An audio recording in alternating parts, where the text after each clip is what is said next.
Shit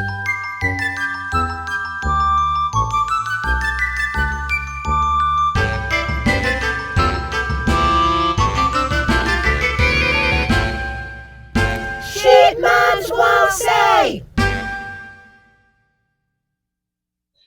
Good evening, everyone, and welcome to Shit Moms Won't Say. My name is Jess Ader-Ferretti, and my guest tonight truly needs no introduction. I'll try anyway, though.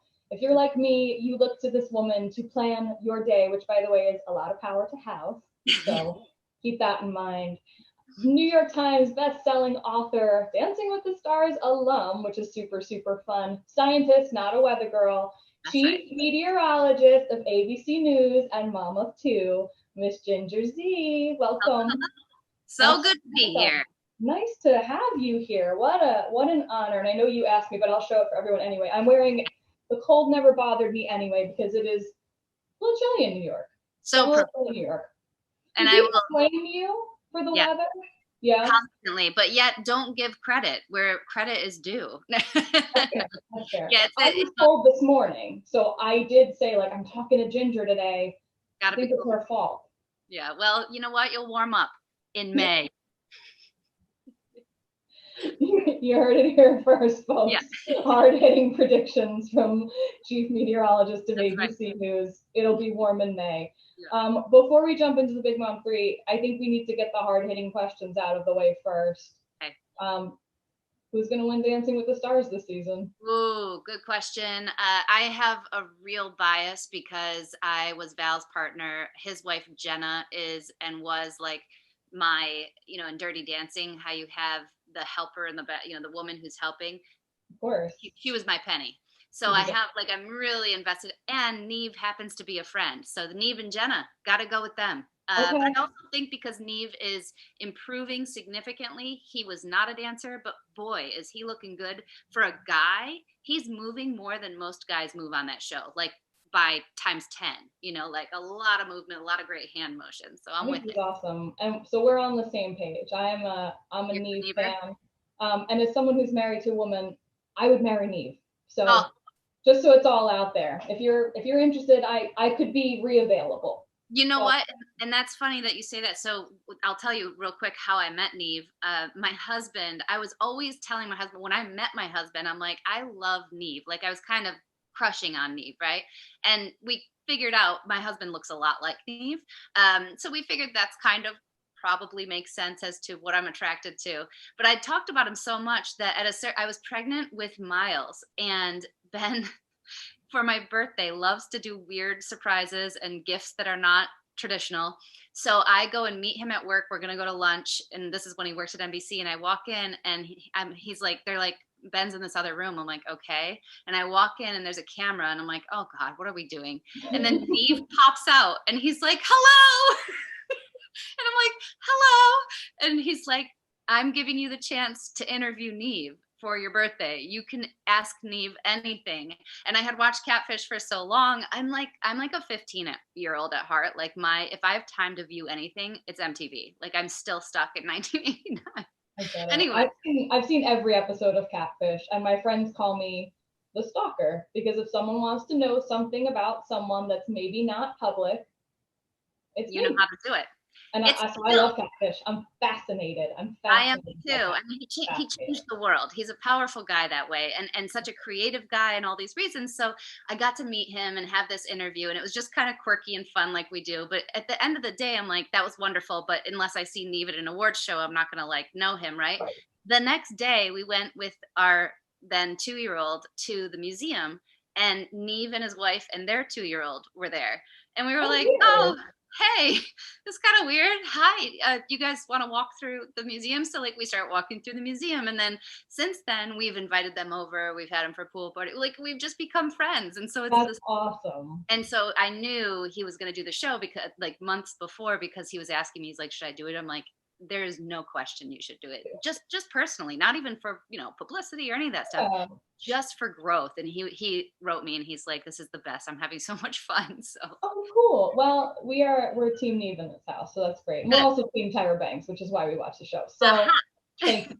So let's jump into Big Mom 3. So something that I love about having, different public figures on the show, I imagine a lot of times when you're interviewed, people are not asking you about like mom stuff, right? You probably write about mom stuff, you talk about mom stuff, but let's talk about some mom stuff. So first question of the Big Mom 3. Did you always know you wanted to be a mom? Yes, no question. No question. I didn't know how it would happen, but I did know that it was going to happen. And I don't know if there are people out there, but I always thought I'd have boys. And sure enough, I've got 2 boys. And I don't know if there's anything to that, or if I willed it to happen. But now, of course, I always wonder, and I always wanted to adopt too. So I still keep that on the table. Okay, cool. I always knew like if I carried, I'd have a boy. We have a girl. We have 1 daughter, and my wife carried, and we said if you carry, it's a girl. If I carry, it's a boy. So I think you just kind of know. Maybe you do. I don't know. 2 boys, and remind everybody. I think a lot of people follow you, but what's the breakdown of your children? They're young.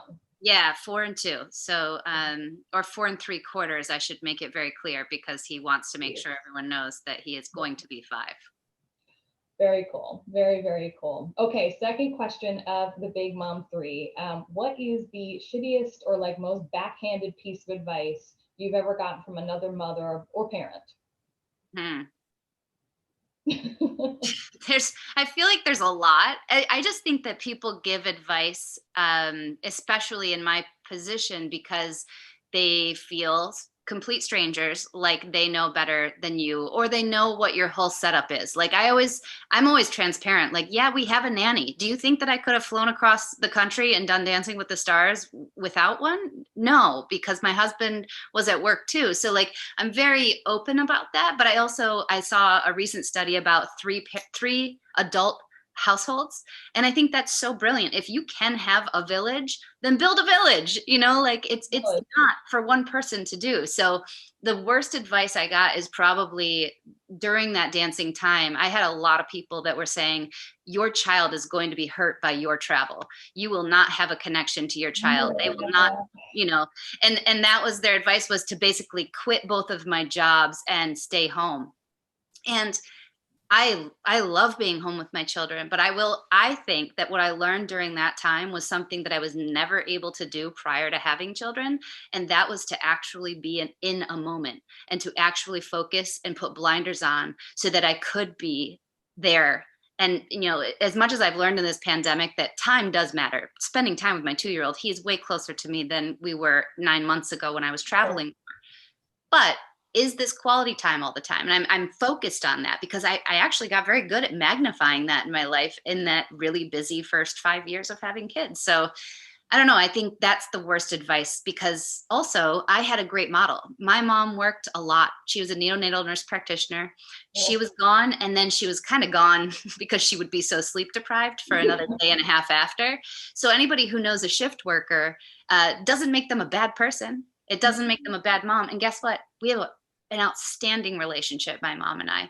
So I know from her example that you don't have to not travel or not be around, to a certain extent. Of course, there's things to improve on, but goodness, don't tell me not to get on an airplane to go dance with Val. Come on. I know you would.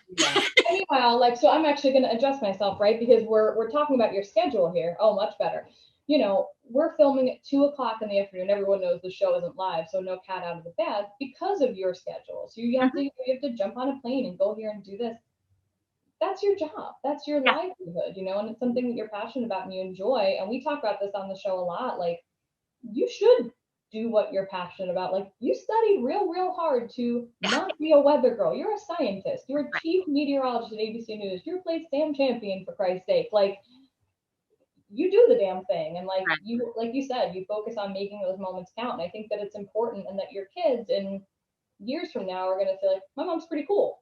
And I think that they learn a lot already. Every time I come back from a hurricane, we talk about what the hurricane means, the gratitude that I've learned from the 20 years of covering natural disasters, the science that I know, how to be proactive and not fearful of weather, but respectful. Like, there's a lot that comes from my job as well that can't just come from a book. It's like having a teacher who's never done what they're teaching you.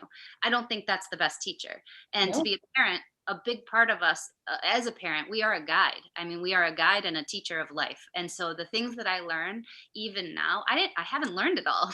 I'm learning every single day. Sure. And I think that what I've learned from being contained a little bit more for the first 6 months of this pandemic was that I wasn't having those experiences. And I was drawing on my experiences that I had from being, you know, around the world culturally, and it makes you very introspective, grateful. Like there's so many things I've gotten from being in my career while being a mother, and I wouldn't take things away. And I, you know, but at the same time, the strength and the mindset, like my 18-year-old sister, talk about wanting to be a mom. She has been saying since she was 2, she wants to be a mom, and that's all she wants. She really just, she's known that. She's not interested in anything else.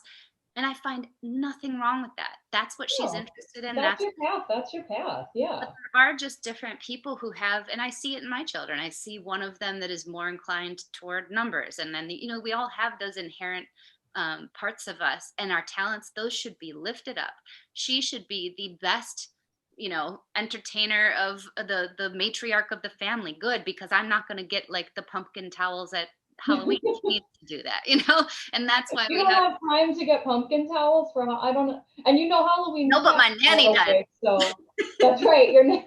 Yes, they said hello, pumpkin. I was like, oh, that's sweet. I would never have gotten that. Maybe I should start a show that says shit nannies won't say about moms.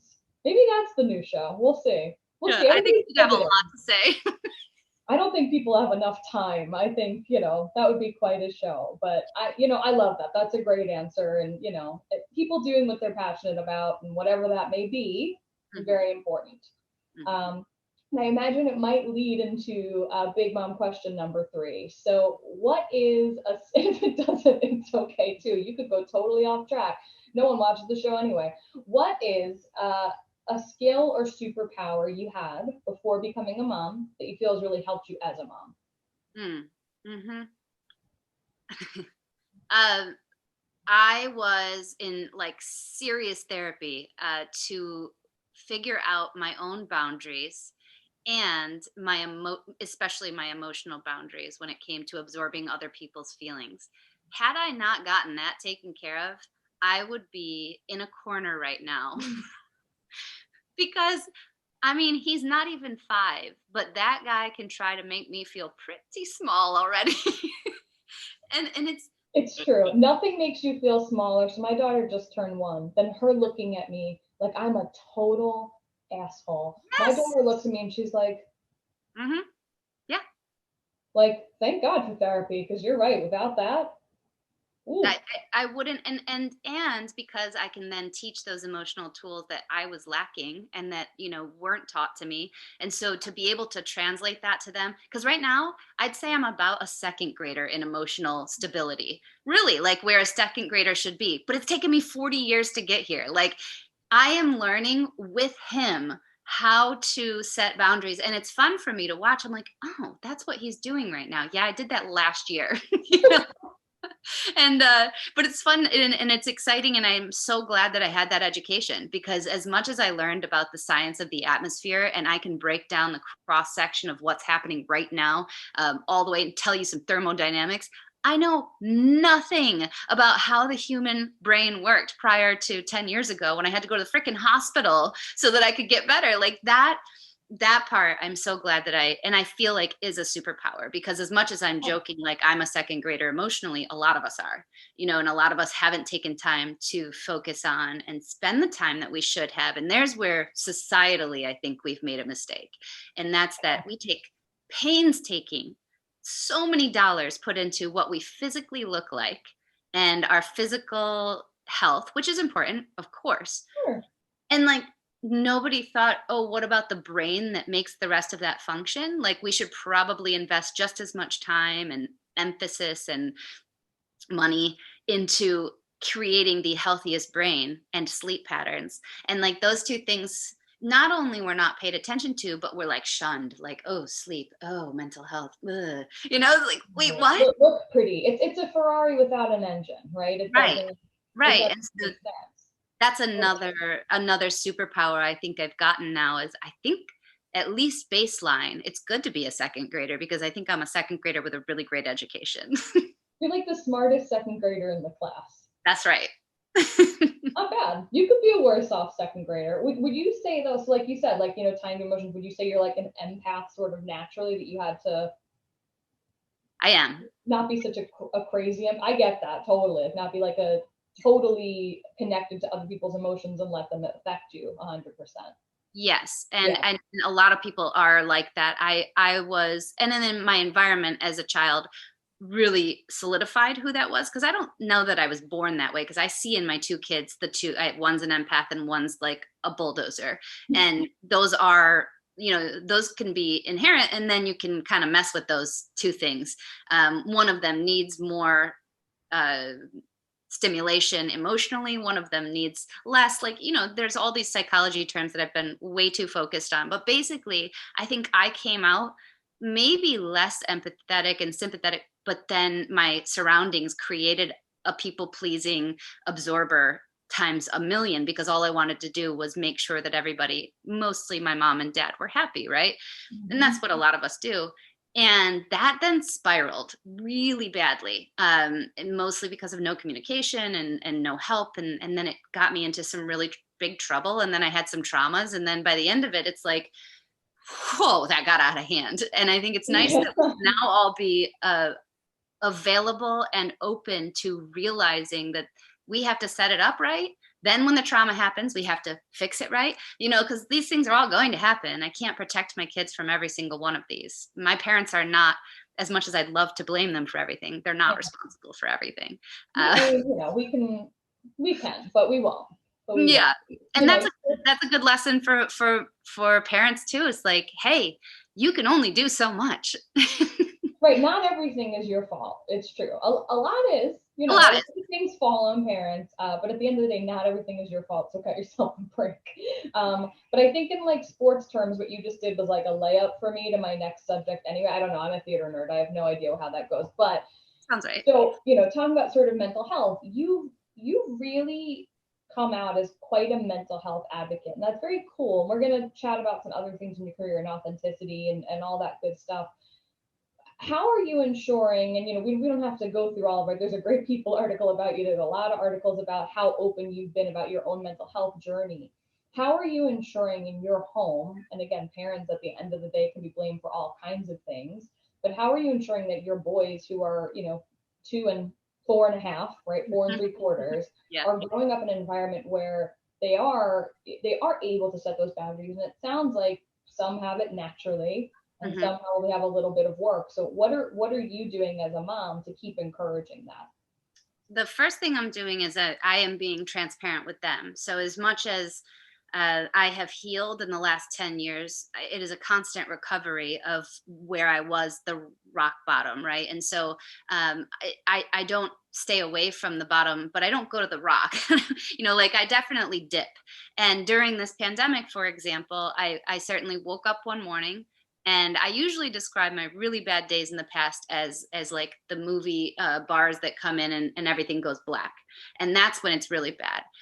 This time it was like they had halfway come in, and then it was just kind of gray. And that's less emergent in my life. I've had those days, but I hadn't had one for a long time. So it kind of took me by surprise. Like I thought my tools were working. What's happening? It's a freaking global pandemic. Like let it happen. Because there are some people out there that aren't aware that there's a global pandemic. So there's, just to confirm, Chief Meteorologist, ABC News, there is in fact a pandemic happening right now.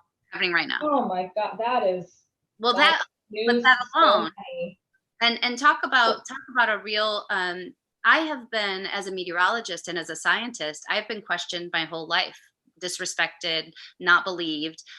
Science that is concluded within meteorology is not believed. And if you think about that, that's exactly what we're dealing with now. So there are actually a lot of parallels, and I can be very empathetic with a medical science that's going through a lot of the same thing. I mean, also, 1700s, a meteorologist was a witch. So like we've come a long way, and now like you can't live without your 10-day temperature forecast. All right. And you believe that, don't you?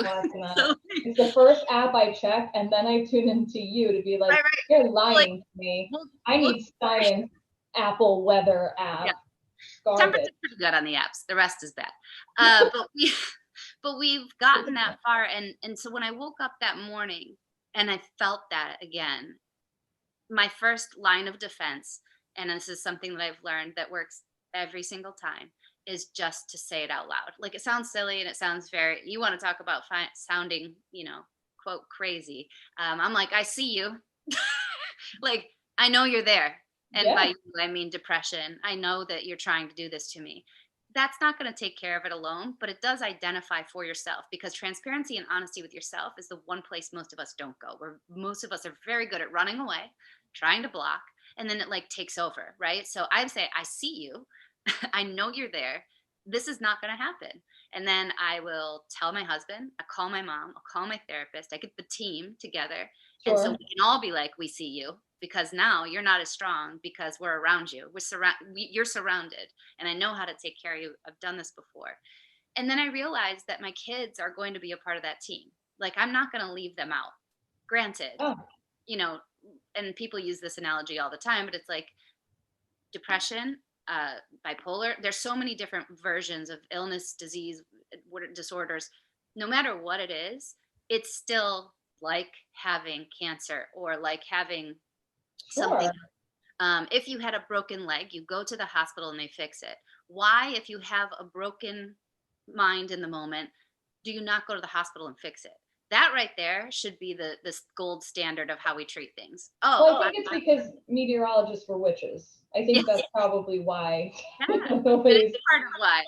But that's how I've been treating it. So during that episode, and it was days long. It was not something that just ended that morning after my tools were working. Like, I worked so hard to make it better, but it took days.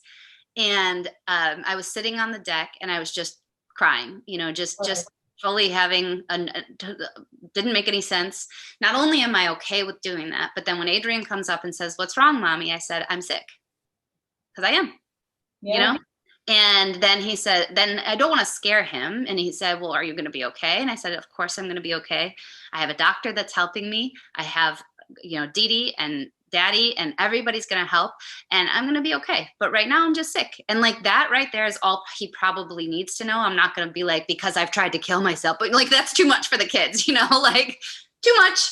I wouldn't. Yeah.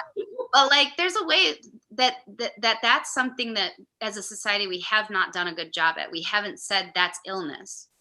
That's what it is. And I like this one, drugs and alcohol. It took a long time, but I'd say we're at the point societally where if someone goes to rehab for drugs or alcohol, we all say, great for them. Mm-hmm. And it's kind of sexy in some ways, right? I mean, that was a little bad thing going for you, Yeah, like, I'm not perfect either. I've seen, and I'm not perfect, but you have a disease, and like, we understand it for some reason. And we say great to the action. I think we're at a point where people can say, I have depression, I have anxiety, but the second I say I checked myself into a hospital for it, people are like, "Wee." Woo, that was too far. But that's where I want to change it. We need to get rid of the stigma. Stop saying that. We're past that. Everybody's saying I have depression, anxiety, and all those things, not to take away from it.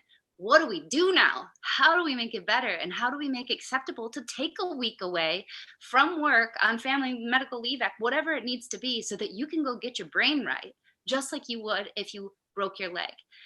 Another thing going into the pandemic, I really felt, and there have been 2 or 3 times in my career at ABC where I have overextended myself to the point where it's a sick thought, but I've thought, what if I just like broke my wrist a little? Like, I'm not going to do it to myself, but like a little car accident, just a little bit, just enough to make people be like, yeah, take a couple of days. I was looking at my spring schedule in late February, and I felt it rising. My overcommitment, my questioning, am I going to be home at all? Am I going to be a mother? Am I going to be all these things? And then the world broke its entire body. And it was like, oh, I didn't need that. We did not need that. Oh, no. That's your fault? Yes, it is. Shit, I knew it. I had a busy and the weather. Your fault. So, but that's another point of realizing if you feel that way and you've done that to yourself, you should get the okay without a global pandemic or breaking a wrist or an accident to say I can't do this, and it should just be okay. And it's very American for us to be in this constant pursuit of happiness and perfection and joy and gratitude and blessings is like the cachet that is more important than the lottery. Like if someone wins a lottery, that doesn't even mean as much if someone has it all. And I think that Right. is that's a strange thing that we've put ourselves on a metronome to hell. Like it's not good. I sometimes grab quotes from these. I think the metronome to hell might just become a t-shirt. That's really solid. You're right though. We're just like on a track to like Garbageville, USA, just because Yeah. we torture ourselves. We do. We Mhm. totally do.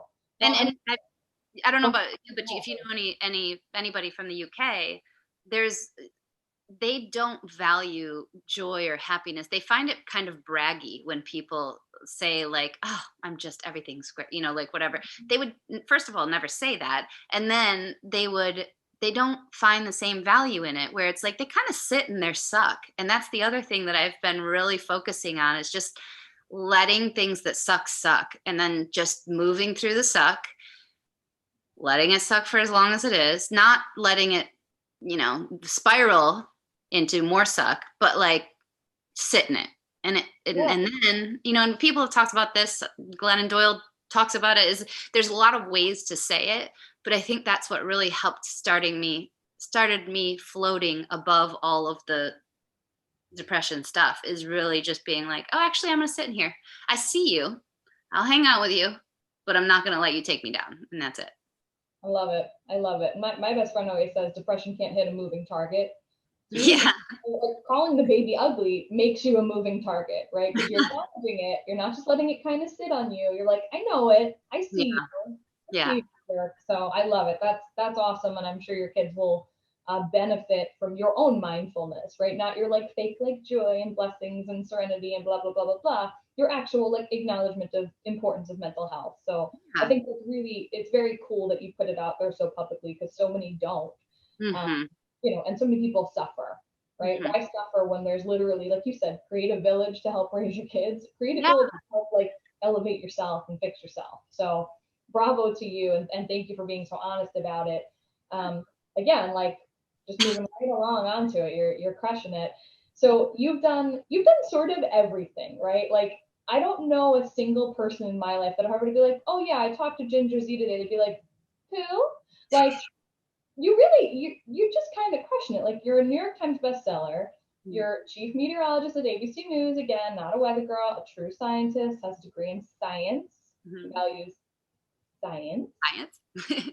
Science. And are you like about to be inducted into some like meteorology hall of fame? Like that's a thing. Like that's so cool. It is very cool. And for the science nerd that had zero intention on getting into television, this induction into the Weather Hall of Fame is the one that's like in Norman, Oklahoma, where it's not just about broadcasters, it's about meteorologists. And like that, from being, by the time I was 8 when I really settled on loving the atmosphere, and I didn't know what I wanted to do with it until I saw Helen Hunt in Twister. And then I was like, oh, that's what I'm going to do. I'm going to be the kick-ass lady who's leading the charge and chasing tornadoes. And I went and chose a college that's what I did for credit in college, was go and chase tornadoes. So how I got here is like, I mean, that's what I still do. I still chase tornadoes, but I did an internship. One of my professors said, why don't you just check out TV? And I did an internship with just like a king in our industry. And so then I decided I wanted to be both of them put together, and I got to make that my job. And that's like every day I'm like, no kidding. This is what I'm getting to do. It's like I created that. So to have that rewarded or awarded in the scientific community is pretty darn special. That's really cool. And like I think what's really cool about it, like right now, like your nerd is showing, right? Like you're beaming at being a science nerd, which I love. And I think the reason why so many people are drawn to you is because you're just authentic. Like you seem to be Ginger 100% of the time. And I know you say like people are like, they feel like they know me, and that's kind of odd and whatever. They give advice. But I love that you put yourself out there in a way that people are like, I know her. She's just like me. So I mean, being in big media, whether it was your intention or not, you are in big media, right? So how do you, and I'd imagine maybe it comes from the work you've done on yourself, how do you stay true to you? Like how do you maintain this authenticity all the time? Yeah. I mean, I don't know if I'm capable of not doing it. I'll go back to having my mom, my parent, showing me that she goes to an extreme. Like if you got in line at the grocery store with my mom and you would just in a nicety way, how are you? She'd be like, well, my knee, I'm gonna have surgery on that. And you're like, wait, what? Oh, that's too far. Can you look at this real quick? And Yeah. Can you check it out? Hey lady, I don't want to know your life story, but the beauty of what she does is she opens people up, she gets them talking. She has shared her life, and she's taught me that, not at the grocery store, but in life, that's very important. And she's been that way. And that transparency is what helped her be a better mom and a better person and a better nurse practitioner and all of the things. I think that the best versions of ourselves are the versions, and the advice I always give to people is like, be okay with being wrong, be okay with being imperfect. And I have found that the more imperfect I am, the more broad the scope, the more open my audience and my view and my friends and followers, and it has just made it better. Every time I let down another wall and spill another dirty secret that was so bad, it's like nobody else cares, first of all, which is what I've learned, really. And the only thing they do care about is that you are telling them something that makes them say, that makes me feel better because I also did X. Like I could go through a ton of different examples of what imperfection does for people in a beneficial way. And I'm not, promoting, oh, I drank a bottle of wine tonight. Like that's not it. I don't need to do that. But when I make a mistake or I'm imperfect in parenting, especially, that's a great way for the most part. You've got the judgers and whatever, you got to let them go. But that's a great part to allow people to say, oh, no shit, because I did that too. And that's what you guys are doing, right? This is why people will be attracted to it, because the moment you say imperfection is okay and kind of cool, it's the same thing as saying alcohol and drug rehabilitation is kind of cool, because it is.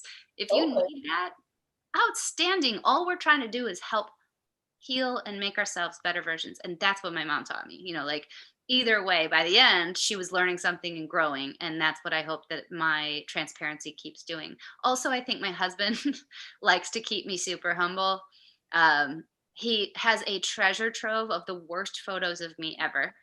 And then he likes to share them intermittently on my birthday and for our anniversary. And like, if I had a problem, you know how people are like, ooh, can I see that photo before you post it?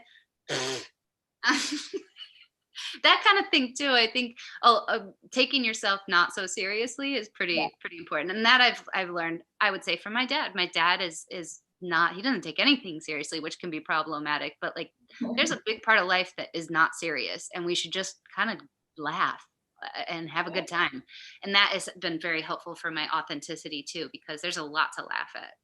Oh yeah, I mean, like that's what this show was born out of, right? Like motherhood is weird, motherhood is funny, and at the end of the day, you're still just yourself. Like I'm just Jess, you're just Ginger. Like I'm a person, I'm an adult person that thinks weird things are funny, and I'm weird, and you're weird, and everybody's weird, right? And the people that are trying to fit themselves into this mold of like not being too weird and not saying when things are annoying to them, and my kid's perfect and I'm perfect. Yeah. Nuts. Yeah. And I think, I don't know if you run into this, but like I had this thought, and I asked my therapist recently, because I wonder, because Adrian is almost 5, and I'm like, with showering with the kids, this is like a big one that it's like, there's one thing about being prudish, which I think I don't ever want to be. And there's another thing where like, we can make things weird if we want and make them taboo. Yeah. You could use this for cigarettes or drinking or whatever you wanted to do that, I'm sure there's a lot of psychology to it. But like right now, I don't know why, but my 2-year-old loves to slap my ass. He just comes up to me and will give me like a full slap. Because we do that to the dogs, not like hard, but like a love tap slap. Yeah. And I'm concerned he's going to go to school and do it to his teacher is the only reason. But like, I'd address it. no, we address the slap. We say you're not allowed to touch other people, you know, like, but it's hard because you laugh right away. And you and this is one of the weird things that I'm now, you didn't ask, but I'm sharing because I want to know what people think. Like, and I'm sure I'm not the first person who has had their 2-year-old slap their butt. It's just a little alarming. He definitely did it to our nanny also. So we're worried that it's bleeding out. And the problem, and I really told my husband it's his issue because my husband is very big into like, my 2-year-old is a squeezier child. Like my almost 5-year-old's like skin and bones, you know? And like the 2-year-old, I like that, squeezier. That's yeah, cute. the 2-year-old's like me. We just have thicker skin. We have meat on us, you know? And so my husband loves that. And so he'll squeeze my thigh and so they see that. And then he gives the 2-year-old, he's like always doing that. So now he's doing that to my, oh buddy, we have to stop. Oh, yeah. There would be nothing funnier to me if he squeezed his teacher's butt. Yeah. Or like online in like Costco or something, and there's like a woman in front of you, like how your mother talks to everybody, and he just like, oh, Miss Angela, you're so sweet, cheesy. Well, listen, we'll put a poll up around it. I'm sure you can't be the only person who has that going on. But like, there's like weird boundaries with it. Like, so my daughter, she just turned 1, so she's big into licking everything. It doesn't matter what it is. It's just like on everything. So my best friend, who is one of the few people we've seen during this time, and he comes up on the show a lot, and he doesn't deserve it. It's her godfather, and he said to me the other day, he goes, "I know what your daughter's tongue tastes like." And I said, "Come on!" And he was like, "She licks me all the time. What do you want? Like, what do you want?" But I think that's just like weird kid shit, right? Like they just don't get over that. They lick, they're physical. The squeeze. And it's more very funny. It's the words, because like what woman or what man, what anybody would like to be called squeezy cheesy. You're so meaty. That's what he always. Thank you. Do you think they could put that under your name, like on ABC, like Ginger Z, Chief Meteorologist, Squeezy Cheesy? Yeah, meaty, squeezy, cheesy. Meaty, squeezy, cheesy. I like it. I like it a lot. Okay, well, very good. We'll put out a little poll. I need to know who else has some physical stuff with their kids that none of us can crack because it's just it's too hard, and who has time. Okay, 2 final questions. We're gonna start to wrap it up. So you have 2 kids, 2 and 4.5. What's something that you just can't like live without? Something that if you didn't have, and your answer could be your nanny, right? Like you just couldn't function without. I mean, see, I was thinking products right away. That's horrible. Because, but yes, her. But I. On a squeezer, you know. Squeezer. For parenting, I think it really is. There's a habitual part of this. I have these eye gel patches that I wear in the mornings, and I don't know if that's just because I've done it the whole time I've been a parent, or because I work such early mornings, or whatever it ends up being. I feel naked if I don't start my day with that. And I feel like I don't look like myself. I could wear no makeup, no anything. I feel great as long as I've had my eye patches on. These guys, right? The ones that like, yeah. They're the best. They're just like a gel, a hydrating. I don't know. I think they're like a placebo ace bandage. Like if I hurt my leg a long time ago, but I'm like, let me just put this on. And there's something about my knee hurts. I'm gonna, you know. Yeah. And the best part is that my 2-year-old Miles, he's always like, I don't like that. He has an Eastern European accent, by the way, and we don't know why. But he'll look at me when I have him on. What's on your eyes? And I'm like, you know what's on my eyes? I wear them every morning. I don't like that. And I don't like you. I like happy. That's his favorite thing to say is I walk in the morning on the weekend and I'll be like, good morning, buddy. And he's like, I don't want you. And I'm like, okay, well, you got me. So what? Don't know what to tell you. And he goes, where's Abby? And I'm like, she goes home on the weekends. My goodness gracious. Where Abby go? And I'm like, stop it. An Eastern European. We have no idea. The other night, my husband never drinks alcohol, like very rarely, because he just doesn't like it, because he's different person that way. And but once in a great while he'll have a beer just because it's like hot or whatever. But I don't know why he did it, but the other night he had one. We sit down, Ben sits down with the beer and he goes, "What's your drink? Wine?" And we were like, 'cause he's never seen a beer because I always drink wine. It's so weird. That's great. Oh Yeah, they my have God, they have weird. great fights. They have great fights back and forth. They're like, "Oh yeah, well you're a duty fart booger stink man blah," right? And then they go back and forth. And then one time Miles got so frustrated because he didn't know another long word to call his older brother, and he goes, "You're a mommy." And then Adrian goes, "Cool. Well, I guess I'll drink wine." And I'm like, "Oh no, is that right?" Ah. Amazing. I love it. I love it. Final question, my friend, and it's been such a treat having you here. Thank you so much again. What is something you know now that you wish you knew before becoming a mom? See, I was thinking about this one. There's so much. I felt like would you even believe it, right? Like if there's right. somebody told you, would you be like, I don't know. What, I don't think so. I mean, on the like super cliche and everybody says this, but I feel like people who don't have children need to hear it. I was so worried when I was going to have Miles that there was no way I could love more. Or have room to love more. And even when we talk about adopting a child, my husband's like, I don't think I have enough love or attention. I'm like, that's what we felt like going, 1 to 2.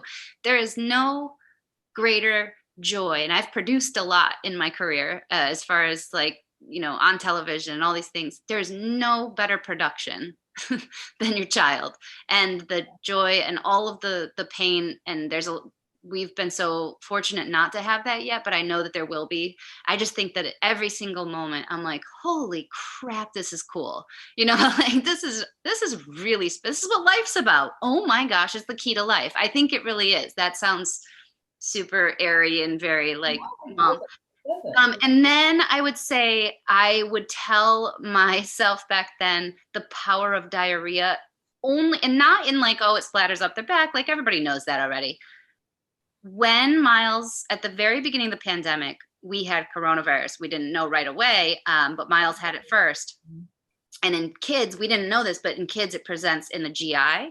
Miles's diarrhea was so bad that it burned his butt. Like I had to take him to the hospital because we couldn't even put pants on him. It had burned his butt and the bottom of his balls and his penis. And I wrapped him in a towel. I brought him to the doctor. They had like 6 people look at him. They were like, holy shit, what is this? Oh my God. And we called it penis burn because that's what it was. And so I would tell myself 5 years before that the unknown coronavirus symptom that nobody talks about is penis burn. But really that like acidic diarrhea can do that. It was one of the worst things I've ever seen. Oh my God. We couldn't even get him in the bathtub. It was think about the pain that this poor child must have been in. And then I felt so horrible because I'd come home from work and we still didn't know. I mean, luckily nobody got sick. Thank goodness because I didn't have it yet, that hadn't translated. By the time 2 days passed, then my 4-year-old had a headache and I was like, you've never had a headache before. And then everybody was kind of talking about this thing called the coronavirus and it was in China. It was like still the very, very beginning. So I didn't get it until 10 days later. Oh, wow. Yeah. But 2 of the teachers at their school tested positive and Miles high fives all of them and sucks his thumb. So we're pretty sure that even though kids don't translate it as much, that the full penis burn. But I would say between those 2 things, it's the best thing in the whole world and penis burn. I love it. Yeah. So that sums up parenthood right there. Yeah. Well said. Thank you. And again, I knew we'd have some like hard-hitting facts just because of who you are, like as a scientist. So thank you for putting those hard-hitting facts out. I think it's really an important note that doesn't get out about coronaviruses often. I don't think a single person on the planet, aside from you, has been like, by the way, a pretty shitty symptom, all puns intended, penis burn. But you know that then he went on, because we laughed at it, that when we would socially distance talk to our neighbors over the fence, he would just yell penis burn and then they would be like, what? And we're like, and we didn't want them to be like, we were well past our corona in the time, but we were like, oh God, okay. It's nothing. It's just something funny they say on Daniel's Really funny. Sure. We're not sure about that. He didn't really have penis burn. It's fine. Everything's fine. We know nothing. He's totally weird. He's Eastern European. We're not sure. Where can people find you? Where can people buy your amazing books? Where I know where people can watch you, ABC News, but where can people find you as a person? Yeah. Instagram, all that good stuff. Yeah, if you go to my Instagram, it's ginger_ZEE, and you can click on the bio, and my website's on there, so it has a link to all my books and to all the stuff. So it's crazy because I just finished the follow-up book to my first book, and we're in the process, which is the editing part is long because usually there's way too much dirt in there, and we've got to strip it down a little bit. So yeah, you don't want too much. No, you don't have to give too much. It's just that's the thing is I'm like, I already edited this. Oh, this is too much. Oh, okay. You don't penis want burn too much. That's too much. It's too bad. Amazing. Well, thank you so much for being here, and thank you guys for tuning in to Shit Moms Won't Say. We'll see you next week.